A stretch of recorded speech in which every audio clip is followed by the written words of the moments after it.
पुंडरीकाक्षा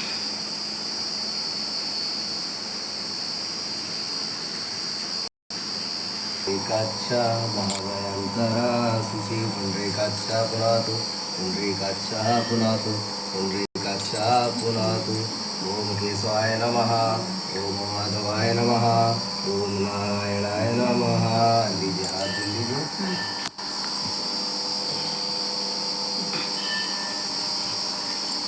अब ये दूसरे भगवान को जल छिड़किए, स्नान कराएंगे भगवान को। ये नमः इसको भी चढ़ा देना। ओम नारायणाय नमः, ओम सत्यदेवाय नमः, ओम गौरी गणेशाय नमः। जय प्रभु। आप सभी के टीका लगाइए, भगवान के कलश को भी टीका लगाइए। गौरी गणेश का पूजन करेंगे, टीका लगाइए, अच्छा चढ़ाइए। ओम गंग श्री गणपति नमो नमः। वो तो शालिग्राम जी। शालिग्राम जी, सत्यनारायण नमो, विष्णु नमो, लक्ष्मी नमो। वक्रतुंड महाकाय सूर्यकोटि समप्रभा निर्विघ्नं कुरु मे देव सर्वकार्येषु सर्वदा। ओम सर्वमंगल मांगल्ये श्री सर्वार्थ साधिके शरण्ये त्र्यंबके गौरी नारायणी नमोस्तुते। जय मां लक्ष्मी। चढ़ाइए सभी को। गंग श्री गणपति नमो नमः।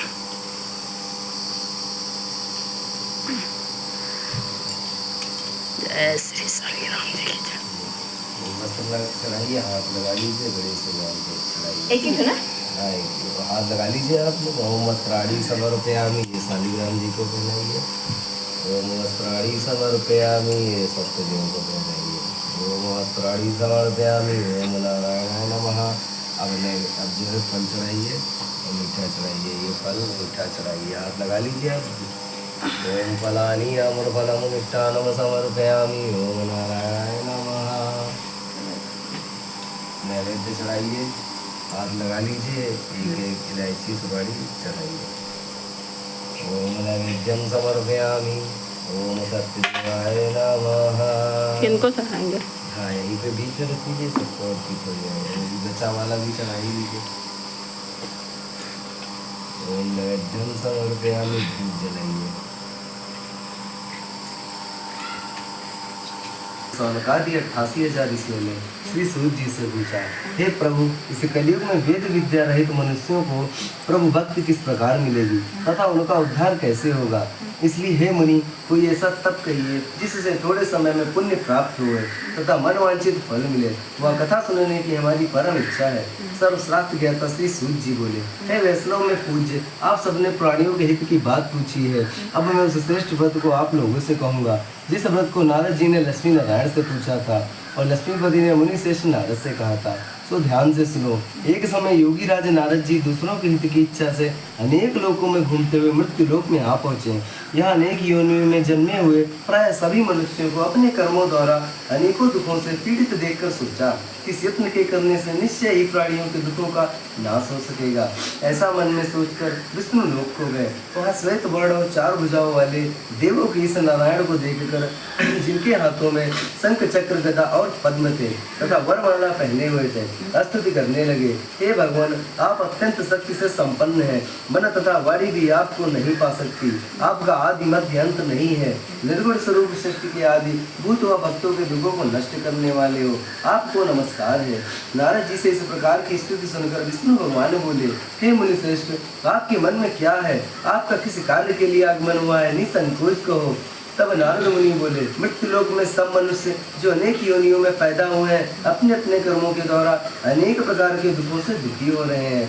हे नाथ, मुझ पर दया रखते हो तो बतलाइए कि उन मनुष्यों के सब दुख थोड़े से ही प्रयत्न से कैसे दूर हो सकते हैं? श्री भगवान जी बोले, हे नारद, मनुष्यों की भलाई के लिए तुमने बहुत अच्छी बात पूछी है। जिस कार्य के करने से मनुष्य मोह से छूट जाता है वह मैं कहता हूँ। सुनो, बहुत पुण्य देने वाला स्वर्ग तथा मृत्यु लोक दोनों में दुर्लभ एक उत्तम व्रत है। आज मैं प्रेम बस होकर तुमसे कहता हूँ, सत्यनारायण भगवान का यह व्रत अच्छी तरह विधि पूर्वक करके मनुष्य आयु पर्यंत यह सुख भोग कर मरने पर मोक्ष को प्राप्त होता है। श्री भगवान के वचन सुनकर नारद मुनि बोले, इस व्रत का फल क्या है, क्या विधान है, और किसने यह व्रत किया, और किस दिन यह व्रत करना चाहिए, विस्तार से कहिए। भगवान बोले, दुख शोक आदि को दूर करने वाला, धन धान्य को बढ़ाने वाला, सौभाग्य तथा संतान को देने वाला, यह व्रत सब स्थानों पर विजयी करने वाला है।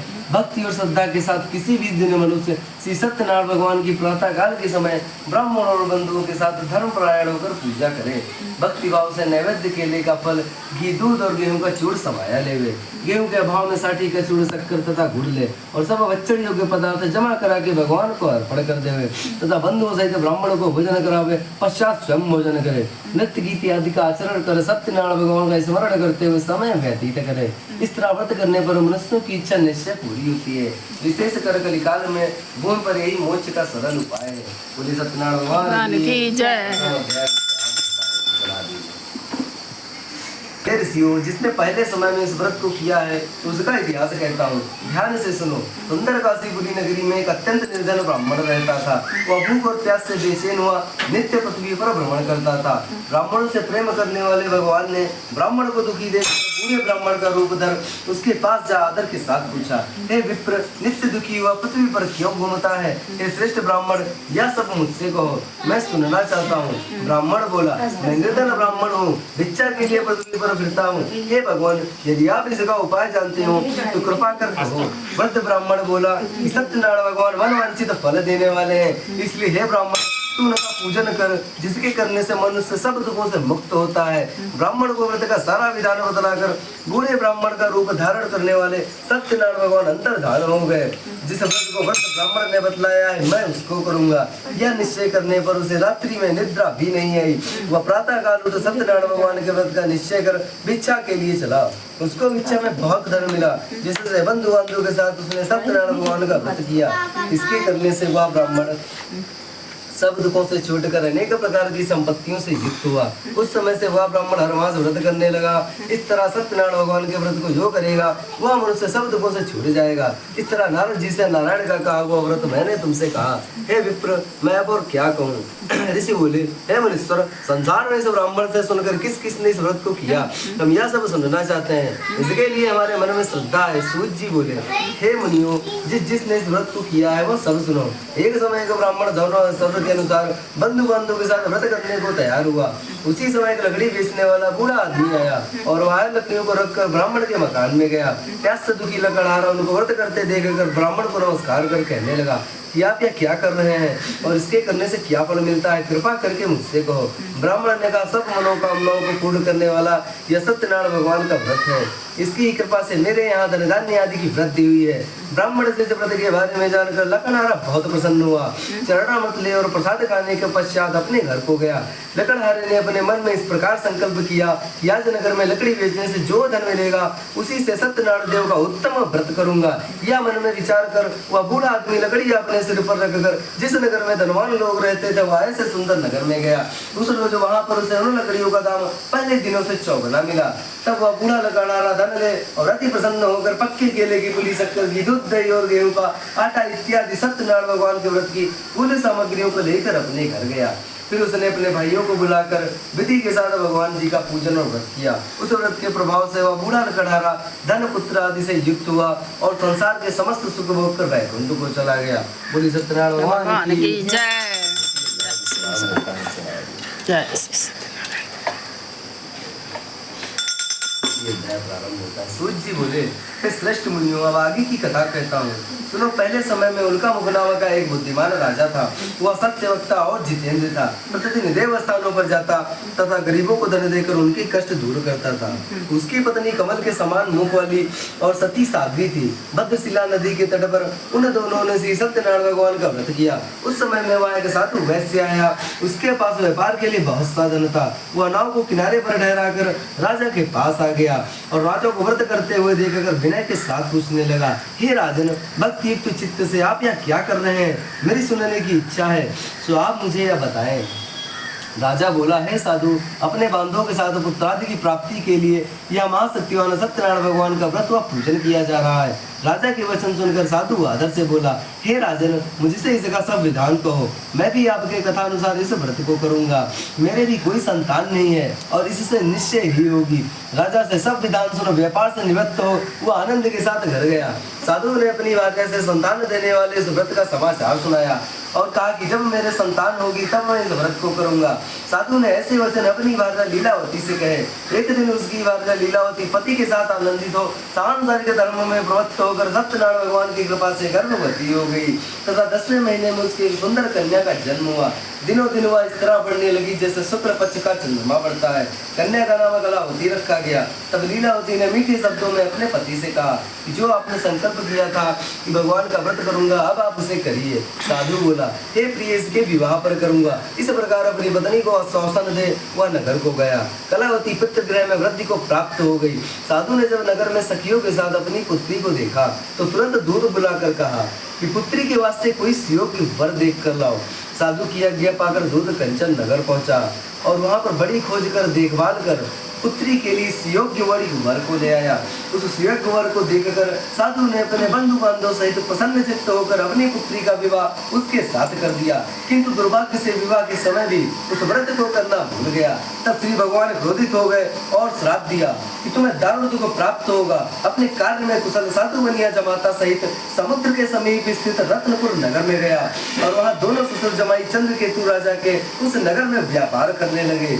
एक रोज भगवान सत्यनारायण की माया से प्रेरित कोई चोर राजा का धन चुराकर भागा जा रहा था, किंतु राजा के दूतों को आता देखकर चोर ने घबराकर भागते हुए राजा के धन को वहीं चुपचाप रख दिया जहां ससुर जमाई ठहरे हुए थे।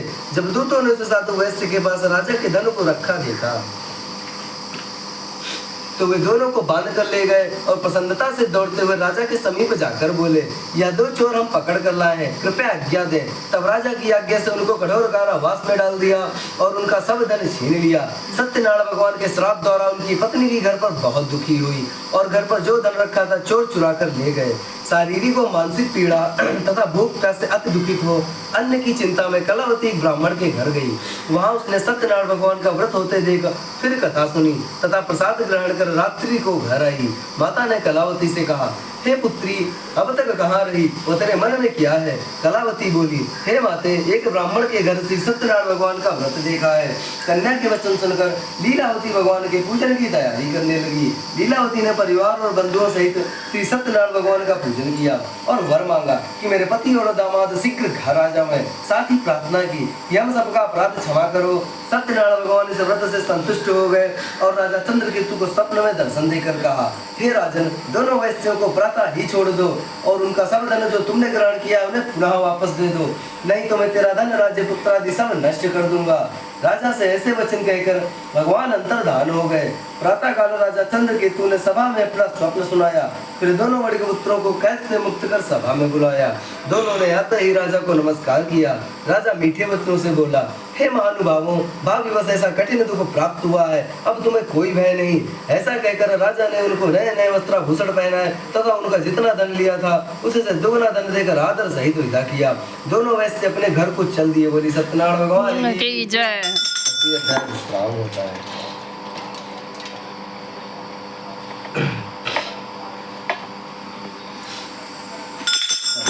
प्रारंभ होता है। सूत जी बोले, वैश्य ने मंगलाचरण करके यात्रा आरंभ की और अपने नगर को चला। उनके थोड़ी दूर निकलने पर दंडी वेशधारी सत्यनारायण ने उनसे पूछा, हे साधु, तेरी नाव में क्या है? अभिमानी बड़ी घसता हुआ बोला, हे दंडी, आप क्यों पूछते हो? क्या धन लेने की इच्छा है? मेरी नाव में तो बेल और पत्ते भरे हैं। वैश्य का कठोर वचन सुनकर भगवान ने कहा, तुम्हारा वचन सत्य हो। दंडी ऐसा कहकर वहां से दूर चले गए और कुछ दूर जाकर समुद्र के किनारे बैठ गए। दंडी के जाने पर वैश्य ने नित्य क्रिया करने के पश्चात नाव को ऊंची ऊंची देखकर अचंभित हो गया और नाव में बेल पत्ते आदि देखकर मूर्छित हो जमीन पर गिर पड़ा। फिर मूर्छा खुलने पर अत्यंत शोक प्रकट करने लगा।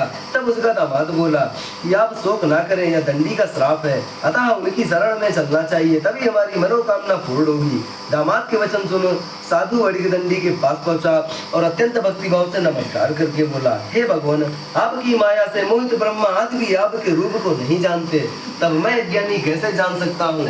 आप प्रसन्न होइए, मैं सामर्थ्य के अनुसार आपकी पूजा करूंगा, मेरी रक्षा करो और पहले के समान नौका में धन भर दो। उसके भक्ति युक्त वचन सुनकर भगवान प्रसन्न हो उसकी इच्छा अनुसार वर देकर अंतर्धान हो गए। तब उन्होंने नाव पर आकर देखा कि नाव धन से परिपूर्ण है। फिर वह भगवान सत्यनारायण का पूजन कर साथियों सहित अपने नगर को चला। जब अपने नगर के निकट पहुंचा तब दूत को घर भेजा। दूत ने साधु के घर जा उसकी भार्या को नमस्कार कर कहा कि साधु अपने दामाद सहित इस नगर के समीप आ गए हैं। ऐसा वचन सुन साधु की भार्या ने बड़े हर्ष के साथ सत्यदेव का पूजन कर पुत्री से कहा, मैं अपने पति के दर्शन को जाती हूँ, तू कार्य पूर्ण कर शीघ्र आना। माता के ऐसे वचन सुनकर कलावती प्रसाद छोड़कर पति के पास गई। प्रसाद की अवज्ञा के कारण सत्यदेव ने रुष्ट हो उसके पति को नाव सहित पानी में डुबो दिया। कलावती अपने पति को ना देखकर रोती हुई जमीन पर गिर गई। इस तरह नौका को डूबा हुआ तथा कन्या को रोता देख साधु दुखित हो बोला, हे प्रभु, मुझसे या मेरे परिवार से जो भूल हुई है उसे क्षमा करो। उसके दीन वचन सुनकर सत्यदेव प्रसन्न हो गए और आकाशवाणी हुई, हे साधु, तेरी कन्या मेरे प्रसाद को छोड़कर आई है, इसलिए इसका पति अदृश्य हुआ है। यदि वह घर जाकर प्रसाद खाकर लौटे तो इसे पति अवश्य मिलेगा। ऐसी आकाशवाणी सुनकर कलावती ने घर पहुंचकर प्रसाद खाया, फिर आकर पति के दर्शन किए। तत्पश्चात साधु ने बंधु बांधव सहित सत्यदेव का विधि पूर्वक पूजन किया। उस दिन से वह प्रत्येक पूर्णिमा को सत्यनारायण भगवान का पूजन एवं कथा करने लगा। फिर इस लोक का सुख भोग कर अंत में स्वर्गलोक हो गया। बोली सत्यनारायण भगवान की। चतुर्थ अध्याय विश्राम होता है। अध्याय प्रारंभ होता है। सूत जी बोले, ऋषियों में और भी कथा कहता हूँ, सुनो। प्रजापालन में लीन तुंगध्वज नाम का एक राजा था। उसने भी भगवान का प्रसाद त्याग कर बहुत दुख पाया। एक समय वन में जाकर वन्य पशुओं को मारकर बढ़ के नीचे आया। वहां उसने ग्वालों को भक्तिभाव से बंधुओं सहित सत्यनारायण भगवान का पूजन करते देखा। राजा देखकर भी मानवश वहां नहीं गया और न नमस्कार ही किया। जब ग्वालों ने भगवान का प्रसाद उसके सामने रखा तो वह प्रसाद को त्याग कर अपनी सुंदर नगरी को चला।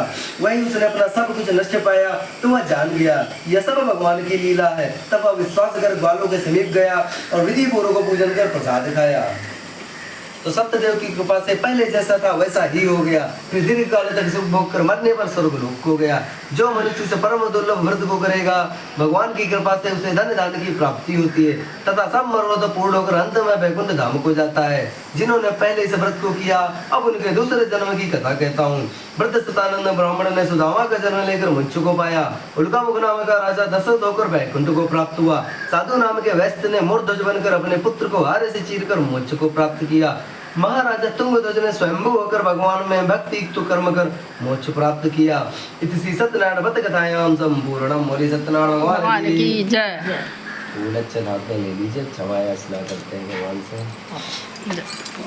जानामि न जानामि तर्वार्चनं पूजं च न जानं हीनं भक्तिहीनं पूजितं मया देवी परिपूर्णं तदस्तु मे।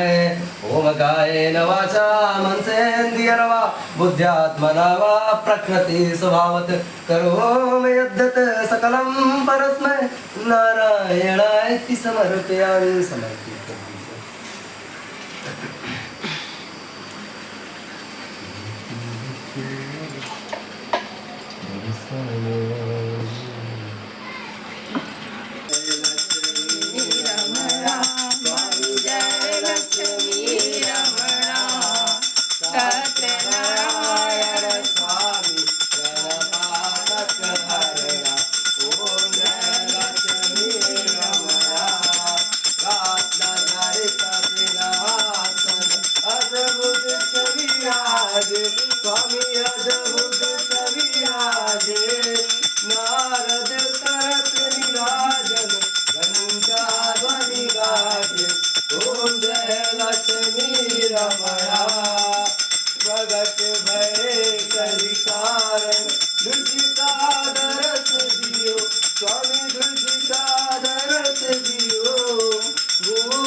चंद्रचूड़ राजा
भगवान की जय।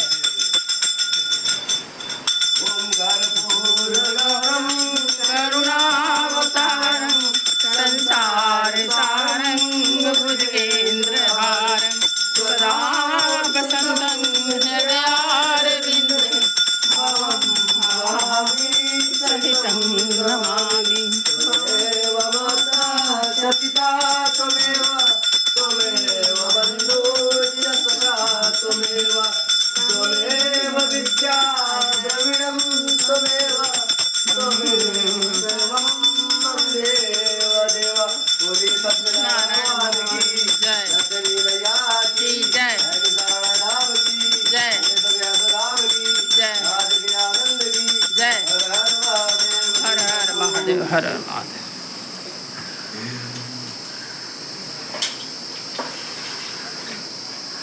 जय प्रभु जी, जय प्रभु जी, जय प्रभु जी, जय प्रभु जी।